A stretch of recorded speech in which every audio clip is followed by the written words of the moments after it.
چی دەکرێت بۆ شایستەدارەکانی جوتیاران و دامەزراندنی فەرمانبەرانی گرێبەست لەسەر کۆی ئەم بابەتانە بە وردی گفتووە دەکەم لەگەڵ بەڕێز دکتۆرە نەرمین عوسمان کە بەڕێزیان دامی انجومەی نوێنەرانی عێراق و ڕاستەوخۆ لە بەغاوە میوانی ئێمە دەبن. دکتۆرە زۆر سوپاس بۆ ئامادەبوون داوای لەبوردنەکەم کە چەند خولەکێک درەنگ هاتمەلات. دەمەوێت بزانم کۆبوونەوەکەی دوێنێ چۆن بوو، باسی چی کرا لە کۆبوونەوەکەیە؟ دواتر دێمە سەر کۆبوونەوەکەی ئەمڕۆ. سڵاوتان لێبێت. سڵاوتان لێبێت. سەرەتا دوو زانیاری ڕاستکەمەوە ببوورە. یەکیان کۆبوونەوەکەی دوێنێ کە کراوە لیژنەی دارایی پەرلەمان کۆبوونەوەی کردووە نەک لیژنەی نەوتووزە و نای منیش دکتۆرە نەرمین معروف. بەڵێ. سەبارەت بە پرسیارەکەی بەڕێستان لەسەر ناوەڕۆکی کۆبوونەوەکەی دوێنێ دیارە جەنابتان ئەزانن کە لە ماوەی ڕابردووە بەهۆی پەککەوتنی کارەکانی ئەنجومەی نوێنەرانەوە لە ئەنجامی ئەو خۆپیشاندانانی کە لە ناوتەلاری پەرلەمانە با بڵێن ماوەیەک بوو کارەکانی پەرلەمان پەکی کەوت بوو. دوێنێ خۆشبەختانە یەکەم کۆبوونەوەی لیژنەی دارایی پەرلەمان بوو لە ناو هۆڵی پەرلەمانە و دەستکردنەوەی کارەکانی با بانگەشتکردنی بریکاری وەزارەتی دارایی عێراق دەستی پێ کرد کە بانگەشت کرا بوو بۆ ئەوەی کەوا لەلایەن لیژنەی داراییەوە ئەو پرسیارانەی کە لە ناو با بڵێن لیژنەیە ئاراستەی کرا بۆ ئەوەیکەوە وەڵاممان باتەوە سەبارەت بە ڕێکارەکانی وەزارەتی دارایی بۆ جێبەجێکردنی یاسای ئاسایشی خۆراک کە کۆمەڵێ بەرگەی لە خۆ گرتووە. ئەمانش پەیوەندیدارن بە ژیان و گوزەرانی کۆمەڵانی خەڵکەوە و گرنگترین لەو بەرگانەی باسی لێوە کرا مەسلەی شایستەی گەرمی جوتیارانی هەرێمی کوردستان بوو لەگەڵ بەرگەی کە تایبەت بوو بە وانە بێژان و گرێبەستەکان و بە میلاکردنی یاخ بە دائیمیکردنی گرێبەستەکانیان و لەگەڵ دامەزراندنی یەکەم و دۆم و سێمەکان لەگەڵ هەڵگرانی بڕواناوی ماستەر و دکتۆرا. طبعاً دیارە ئەم بەرگەیە زیاتر پێوەستە بە ئەو پارێزگانی دەرەوەی هەرێمی کوردستان بەڵام بە دڵنیایەوە بەشێکی شلەوانە هاوڵاتیانی کوردن لە شارەکانی وەکو هەولێر شارەکانی کەرکووک و لەگەڵ ناوچەکانی تری ناوچە دابڕێنراوەکانە. لەبەرەوە ئەمە دوو پرسی گرنگی ناو کۆبوونەوەکە بوو کە پرسیارەکان ئاراستەی بریکاری وەزیری دارایی خات و تایف سامی کراوە توانیمان کۆمەڵێک وەڵاممان باتێ سەبارەت بۆ وەڵامەکان چی بوون؟ بەڵێ دیارە یەکێکیان لە پرسەکان کە من بۆ خۆم ینی ئاراستەیم کرد مەسلەی شایستەی گەرمی جوتیارانی هەرێمی کوردستان بوو کە لە ماوەی ڕابردووە بە تەحدیدەن هەفتەی ڕابردوو بەهۆی ئەوەی کەوا 3 مانگ بەسەر دەرچوونی یاساکەوە تێپەڕیوەوە شایستەی گەرمی جوتیاران خەرج نەکراوە. من ڕاستەوخۆ نووسراوێکم ئاراستەی کرد وەزارەتی بازرگانی عێراق کرد و داوام لێکردن ڕوونکردنەوەمان پێ بدەن لەسەر هۆکاری خەرج نەکردنی ئەو پارەیە بە حکومەی کە من ئەندامی لیژنەی داراییم. وەڵامی وەزارەت بەو شێوەیە بوو کەوا ئەوان لە ئێستادا ناتوانن ئەو پارەیە خەرجکەن لەبەرێکە دەقی یاساکە ناوی هەرێمی کوردستانی تیانە هاتووە. ڕاستە نووسراوە کە شایستەی گەرمی جوتیاران بۆ ساڵانی ڕابردوو خەرج بکرێت بەڵام بیانووی وەزارەتی بازرگانی عێراقەوەیە کەوا ناوی هەرێمی کوردستانی تیانە هاتوو لە ناو ئەو یاسایە لەبەرەوە ئەوان بەپێی یاساکە ناتوانن ئەو بڕەپارەیە خەرجکەن. هەر بۆیە لەسەر داخوازی ئێمە نووسراوێکیان کرد وەزارەتی بازرگانی عێراق یەکێکیان بۆ وەزارەتی دارایی کە بتوانن ئەو پارەی خەرجکەن و کێکیشان بۆ لیژنەی دارایی پەرلەمان تاوەکو ڕوونکردنەوەیان پێ بدەن کە مەبەست لەو شایستەیە با بڵێن جوتیارانی هەرێمی کوردستانە تاوەکو بتوانن لەسەر ئەو ڕوونکردنەوەی لیژنەی دارایی پەرلەمان بڕی پارەکە خەرجکەن. هەر بۆیە ئەو نووسراوە من بۆ خۆم بەدەستی بردمەوە لیژنەی دارایی و دوێنێ وەڵامەکەی لیژنەی دارایی پەرلەمانم بەدەستی بردەوە بۆ وەزارەتی بازرگانی و ئەمڕۆژ هەر لە بەیانیەوە من لە وەزارەتی دارایی عێراق بووم تاوەکو وەڵامی وەزارەتی دارایی عێراق بەرمەوە بۆ وەزارەتی بازرگانی تاوەکو بە هەردوو ئەو نووسراوی کە داوایان کردبوو بتوانێت سەلاحیەتیان پێ بدرێت بۆ خەرجکردنی پارەکە. باشە. بابەتێکی دیکەش جەنابە باسی لێوە کرد لە کۆبوونەوەکەی دوێنەیە باس لە دامەزراندن کراوە بۆ فەرمانبەران. ئەمە وەڵامی لە نێو کۆبوونەوەکەیە چ وەڵامێکتان دەستکەوتووە کەی دەست دەکرێت بە دامەزراندن لە هەرێمی کوردستانە ڕەنگە ئیسە فەرمانبەرێکی زۆر چاوەڕێی وەڵامی بابەتە بێت. من ڕازگۆ بم ئەم بابەتە هیچ پەیوەندی بە فەرمانبەرانی هەرێمی کوردستانەوە نییە. ئەم بڕگەیە کە لە یاساکەیە جێگیر کراوە یاسای ئاسایشی خۆراک و بڕی 1 تریلیۆن دیناری بۆ تەرخان کراوە تایبەتە بە ئەو وانە بێژ و گرێبەستانەی کە لە شارەکانی دەرەوەی هەرێمی کوردستان لە ماوەی ڕابردووە لە وەزارەت و دامدەزەکانی فەرمانبەرانی گرێبەستیش کاریان کردووە. نەخێر ئەمانە هیچی حکوومەتی هەرێمیتیانە جگە لە ژمارەیە کە لە هاوڵاتیانی خۆمان نەبێت کە ئەوانە لە کۆمیسیۆنی سربەخۆی هەڵبژارنەکان کارەکەن کە بابلین دانیشتوانی هەرمی کوردستان بەڵام لە کۆمیسیۆن گرێبەستیان هەیە و بەشێک لە ئەو گرێبەستانەی کە لە ناو یاساکەیان ناوی هاتووە پەیوەندی هەیە بە فەرمانبەرانی کۆمیسیۆنەوانێت جگە لەوانە ئەو دامەزراندنانە یا بە هەمیشەیکردنی فەرمانبەرانە بۆ فەرمانبەرانی هەرێمی کوردستان نییە بەڵکو بۆ 15 پارێزگاکەی تری دەرەوەی هەرێمی کوردستانە. باشە بن ئەم بابەتانە دیارەکە پرسیارەکان ئاڕاستی جنابتەکەم دەمێ وەڵامە ڕاستەکەیم دەستکەوێتەوە. باسێک لەوەش دەکرا یاخوا بڵاو بووبەوە کە مامۆستایانی وانە بێژیش یەکێک بوو بێت لە ئەجندای کۆبوونەوەکە و گفتوگەیان بابەتە کرابێ ئەمەش مامۆستایانی وانە بێژی هەرێم ناگرێتەوە؟ نەخێر لەبەرەوەی کە ئێمە لە گفتوگۆکانی کاتی خۆی کە یاساکە گفتوگۆی لەسەرەکەرا لە ناو پەرلەمانی عێراقا بەر لە دەرچوونی بابلین داکۆکی زۆرمان کرد لەسەر ئەم پرسانە و پەیوەندی بە هەرێمی کوردستانەوە بەڵام بابلین ڕای زۆرینەی ئەندامانی لیژنەکە و دواتریش پەرلەمانی عێراق بەوەیەکەوە ئەم پارەی کە تەرخان کراوە بۆ یاسای ئاسایشی خۆراک پارەیەکە لە زیادەی فرۆشتنی نەوتی خاوی حکوومەتی فیدراڵەوەیە لەبەرەوە ئەو قازاجە کە حکوومەتی عێراق کردوێتی پێویستە بۆ ئەو پارێزگایانە بێ کە لە ڕووی ئیداریەوە سەر بە حکوومەتی فیدراڵن لەبەرەوە هیچ بڕەپارەیەک بۆ وانەبێژانی هەرێمی کوردستان تەرخان نەکراوەنە ئەو یاسایە جگە لە ئەو بابەتایی کە پەیوەندی هەیە بە ئەوەی کە پێتر نەفقاتی حاکیمە کە لە بڕگەی یەکەمی یاساکەیە هاتۆ تایبەتە بە کۆبوونی خۆراکەوەی کە لە ناو هاوڵاتیانە بابلێن ناسراوە بایعی کە ئەوە بڕی 5 تریلیۆنی بۆ تەرخان کرابوو کە لە ڕێگەیەوە بتوانرێ ئەمساڵ هەر 12 مانگەکە بایعیدا بەشکرێ بەسەر هاوڵاتیانە و تاوەکو ڕێگری بکرێت لە ڕێگەی ئەو کۆبۆری خۆراکەوانێ لە مەسلەی دابینکردنی ئاسایشی خۆراک و ڕێگریکردن لەوەیکەوە بەهۆی بەرزبوونەوەی ئاستی گشتی نرخەکان لەسەر ئاستی جیهان کاریگەری لەسەر ژیان و گوزەرانی هاوڵاتیان نەبێت لەو بڕگە هەرێمی کوردستانیش مستەفیدە جگە لە بڕگەی وەکوتم ئەو بڕەپارەی کە پێویستە بدرێتە شایستەی گەنمی جوتیاران بۆ ساڵانی 14 و 15 و 16 کە خەرج نەکراوە کە ئەمەش لە ئێستا بە دوای تێپەڕبوونی سێمان هێشتا ئەو بڕەپارەیە خەرج نەکراوەکو وتیشم من لەسەر خەتم لەگەڵ هەردوو وەزارەتی دارایی وەزارەتی دیاری کراوە بازرگانی عێراق بۆ بڕەپارەکە بۆ 14 و 15 بەڵێ بڕی ئەو پارەیە بەڵێ بڕی ئەو پارەیە 309 میلیارد دینارە کە با بڵێن جیاوازی نێوان نرخی بازرگانی بۆ نرخی مەدعوم واتە ئەو نرخی کە بۆ پاڵپشتیکردنی ئەو بەرهەمە دراوە بە جوتیاران جیاوازی نێوان ئەو دوو نرخەیە کە حکوومەتی عێراقی با بڵێن دیاری کردووە بۆ کڕینی ئەو گەرمێکەوە لە جوتیارانی هەرێمی کوردستانی وەرگرتووە ساڵانە پارەکەی خەرج نەکراوە و من ئەمڕۆ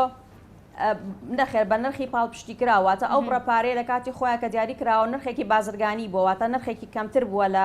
نرخی پاڵپشتی کراوە نرخی پاڵپشتی کراوە بۆ ئەوەیەکەوە حکوومەت دامی فەلاحەکان بکات جوتیاران بکاتەوەکو بەردەوام بن لەسەر بەرهەمێنان سعرێکی زیاتری پێیاون لەو کاتەیە با بڵێن بە جوتیارانی ناوەڕاست و باشوور هەر بۆیە جوتیارانی هەرێمی کوردستانیش داوای ئەویان کردو هاوشێوەی جوتیارانی ناوچەکانی تر هەمان نرخی پاڵپشتی کرا بۆ گەرم و بەرهەمەکەیان دیاری بکرێت لەبەرەوە ئەو فەرقێکەوە هەیە ئەو 309 میلیارد دینارە جیاوازی نێوان نرخی پاڵپشتیکرا بۆ نرخی بازرگانیە کە وەکوتم بەداخەوە دوای تێپەڕبوونی 3 مانگ بەسەر دەرچوونی یاساکەیەوە بە هەوڵی چەندین کەس بەڵام هێشتا ئەو بڕەپارەیە خەرج نەکراوە بەڵام مروکو ئەندامی لیژنەی دارایی لە پەرلەمانی عێراق بەردەوام بن لە هەوڵەکان و هەر ئەمڕۆژ وەکوتم سە لە بەیانیەوە تاوەکو کاتی ئەم بەرنامەیە لە وەزارەتی دارایی بووم تاوەکو دەرچوواندنی ئەم نووسراوەی کە ئێستا پێمە کە ئاراستەی ئەنجومەنی وەزیران کراوە لە عێراقا بۆ ئەوەیکەوە بەڵێ بەپێی ئەو نووسراوەی کە ئەمڕۆ دراوە بە من لە وەزارەتی مالیە و وێنێکشی دراوەتەوە بە وەزارەتی بازرگانی عێراق داوای کردو وەزارەتی دارایی کە ئەم بابەتە ئاراستەی ئەنجومەنی وەزیران بکرێ تا ڕێئاسی مەجلیسی وزەرا بکرێ لە حکوومەتی فیدراڵ تاوەکو لای خۆیانەوە ڕەزامەندی بدەن لەسەر خەرجکردنی ئەو بڕەپارەیە لە بەرەوەی کە وەزارەتی دارایی ئەڵێ دەسەڵاتی ئێمە نییە ئیطلاقی سەرفی ئەو پارەیە بکەین بەبێ ڕەزامەندی ئەنجومەنی وەزیران. باشە دەنگوویەکەیە کە لەم ساڵدا تەنها 100 میلیارد دینار ڕەوانە بکەن بۆ شایستە دارایەکانی جوتیاران ئەم بڕانە ئەم ئامار و بڕی پارانە کە بڵاو دەکرێنەوە دروستن؟ هەندێک لەو با بڵێن لەو زانیارە هەندێکی ڕاست هەندێکیشی با بڵێن بەداخەوە دروست نییە لەبەرەوەی کە خۆی من لەسەر زاری بەڕێز وەزیری بازرگانی عێراقەوە ئەم قسەیەکە ئەوان پێیان ڕاگەیاندن بڕی پارەکە ئێستا ئامادەیە لە وەزارەتی بازرگانی واتە پارەکە تەرخان کراوە هەر نەکرد بۆ ئەو بڕگەیە بەڵکو کۆی ئەو بڕەپارەی کە بۆ یاسای ئاسایشی خۆراک کە بڕی 25 تریلیۆنە هەمووی ئامادەیە بۆ خەرجکردن. بەڵام ینی ئەوان چاوەڕێی ئەوەکەن کە ڕەزامەندی خەرجیەکەیان بۆ بێتەوانێ بۆکوتم لەبەر ئەو ئیشکالێتی کە لەناو یاساکەیە هەبوو داوای ئەو ڕوونکردنەوەیان کردبوو لە لیژنەی دارایی پەرلەمان و هەروە لە وەزارەتی دارایی تاوەکو بتوان پارەکە خەرجکەن بەڵام پێچێ ینی لە دوای وەرگرتنی ڕەزامەندیەکە بە چەند ئەقساتێک یاخود با بڵێن بە چەند دوفعەیەک ئەو پارەیە خەرجکەن وەکو چشم هەمووی 309 میلیارد دینارە ینی ئەگەر بە دوو وەج بە سێ وەج بەش خەرجکرێت کێشەن یە گرنگەوەیە بڕی پارەکە خەرج بکرێت. باشە دواوادە بۆ ناردن و بۆ خەرجکردنی ئەم بڕەپارەیە کێ دکتۆرە؟ لە ڕاستیە هەر ئەوەیە ئێمەی وای لێ کردووە کە لەسەر خەت بین لەگەڵ ئەو دوو وەزارەتە لە بەرەوەی کە وادەیەکی دیاریکراو نییە و هەر خۆی بۆ خۆی یاساکە ئەگەرچی وتێتی تەنها بۆ ساڵی 2022 بەڵام هەر مادەیەکی ناو یاساکە ڕێگەی یاوە بۆیکەوە ئەگەر ساڵی 2022 تەواو بوو ئەکرێ ئەم پارانەی کە ئەمێنێتەوە فریانە کەوتون خەرج بکرێت لە ساڵی 2023 خەرج بکرێواتە کێشەی تەوابوونی ساڵەکەمان نییە بەڵام ئێمە نامانەوێت بگەینە کۆتایی ساڵ لە بەرەوەی کە هەرخۆی بۆ خۆی ئەو بڕەپارەیە شایستەی ساڵانی ڕابردووە و لەبەرەوە هەوڵەکانمان چڕەکەینەوە تاوەکو بتوانین لە ئایندێکی نزیکە ڕەزامەندی ئەنجومەنی وەزیرانی عێراقیش بەدەست بێنین تاوەکو ئەو بڕەپارەی خەرج بکرێت. دکتۆرە ساڵانە لە کاتی وەرگرتنی ئەو جوتیارانە بڕی دانەوێڵەکانیان کە وەردەگیرێت چەند مەرجێکێ ئەم مەرجانە گۆڕانکاری بەسەردادێت؟ یعنی چاوەڕێی ئەم بابەتە دەکرێت دیارە ئەوە پێی بەپێی بارودۆخی ئابووری و بارودۆخی بازاری گەنم لەسەر ئاسی جیهان گۆڕانکاریەکان مەسەڵەنیەتە پێشەوە هەر بۆ نمونە ئەمساڵ لە کاتی گفتوگۆکانی یاسای ئاسایشی خۆراکە بڕی ئەو پارەی کە تەرخان کرابوو بۆ کڕینی یەک چەند لەو گەنمەی خۆماڵیە بە بڕی 100,000 دینار لیژنەی دارایی لە پەرلەمان زیادی کرد چونکە پێشتر با بڵێن نرخی 750,000 دینار دیاری کرابوو بۆ تەنێک بەڵام پەرلەمان لیژنەی دارایی پەرلەمان داوای کردکەوە ئەو بڕە بکرێتە 850,000 دینار بۆ تەنێک لەبەرەوە نرخەکە بەرزکرایەوە ئەمەش لەبەرەوەی کەوا لەسەر ئاسی جیهان گەنم لە بۆرسە جیهانیەکانە نزیکی 900,000 دینار بوو بۆ تەنێک لەبەرەوە بۆ ئەوەی کەوا جوتیارانی خۆماڵی با بڵێن زەرمەند نەبن لەبەرەوە نرخەکە بەرزکرایەوە لەبەرەوە ئەو مەرجانە بە تایبەتی مەسەلەی نرخەکە پەیوەندی هەیە بەوەی کەوا بازاری جیهانی لەسەر ینی بۆ ئەو کاڵایە بۆ دانەوێڵە نرخەکانی چۆنە بێ بۆ مەوسمی داهاتوو یاخود بۆ ساڵی داهاتوو ما ڕەنگە هەندێک گۆڕانکاری دروستکە بەڵام بەدڵنیایە وەکوتم حکوومەتی عێراقی بە مەبەستیەوەیکەوە هانی جوتیارانی خۆماڵی بدا بەردەوام بن لەسەر بەرهەمەکانیان ئەگەر نرخیش دابەزێت لەسەر ئاسی جیهان نرخێکی مەدعوم نرخێکی پاڵپشتیکرا و ئەبەخشێتە ئەو بەرهەمانە لە بەرەوەی کەمانە خۆراکی سەرەکیین بۆ هاوڵاتیان و بڕگەیەکی سەرەکی کۆبوونی خۆراکە لەبەرەوە گەر نرخەکان لەسەر ئاستی جیهانیش کەمتر بێ بەدڵنیایە و نرخی خۆماڵیەکە بەرزترێکە بێت. باشە دکتۆرە دەزانین لە ئێستادا لە عێراقدا کێشەیەکی سیاسی زۆر هەیە حکوومەت تەشکیل نەبووە پێک نەهاتووە بزانم لەم کێشمە سیاسیە بودجەی ساڵی داهاتووی هەرێمی کوردستان چی بەسەردێت؟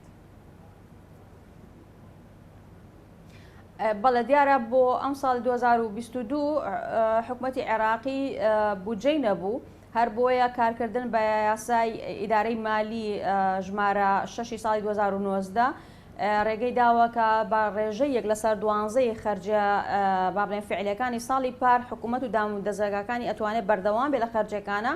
هەر بۆیە ئەمساڵ بە ڕێژەیەک لەسەر 12 خەرجەکانی ساڵی پار توانیوێتی حکوومەت ئیدامە بە نەفقاتە تەشغیلەکانی خۆی وە لە پاڵیشە یاسای ئاسایشی خۆراک تا ڕادێک حکوومەتی دەستکراوەتر بوو کردتاوەکو 25 تریلیۆن تاوەکو بتوانێت مەسەلەوەی کە پەیوەندیە بە کۆبوونی خۆراکەوەکو باسم کرد هەروەها مەسەلەی دابینکردنی کارەبا و گازی سروشتی بۆ وێزگەکانی کارەبا ئەمە دوو بڕگەی سەرەکی ناو یاسای ئاسایشی خۆراک بوون لەگەڵ کۆمەڵێ بڕگەیترە توانی چارەسەری ئەو دۆخە بکە کە بودجەیتیانە بوو بەڵام بۆ ساڵی 2023 ئەگەر هاتوو حکوومەت تەشکیل نەبێ حکوومەتی نوێی عێراق ئەو مانای وایە بۆ ساڵی 2023 بودجە نابێت چونکە بە پێی لەگدانەوەی دادگای فیدرالی عێراقی حکوومەتی کاربڕێکە واتە حکوومەتی ئێستاکە هەیە ناتوانێت پرۆژەی بودجە پێشکەشی پەرلەمان بکە کەواتە حکوومەتی ئێستا ناتوانێت بودجە بۆ ساڵی 2023 پێشکەش بە پەرلەمانکە ئەگەر هاتو حکوومەتی نوێش تەشکیل نەکرێ واتە بۆ ساڵی 2023 بودجە نابێت لەم بارودۆخەیە یاسای ئیدارەی مالی بە ڕێژەیەک لەسەر دوانزەکە بەردەوامە بێ بۆ ئەو خەرجانەی کە وەکوتمان نەفقاتی تەشغیلیە بەڵام بە پێوەرەکانی ساڵی 2021 چکەوە لەسەر ئەساسی ساڵی 2021 ئەو خەرجانە دیاری کراوە. ئەمە ڕەنگە تا ڕادەیە کێشە بۆ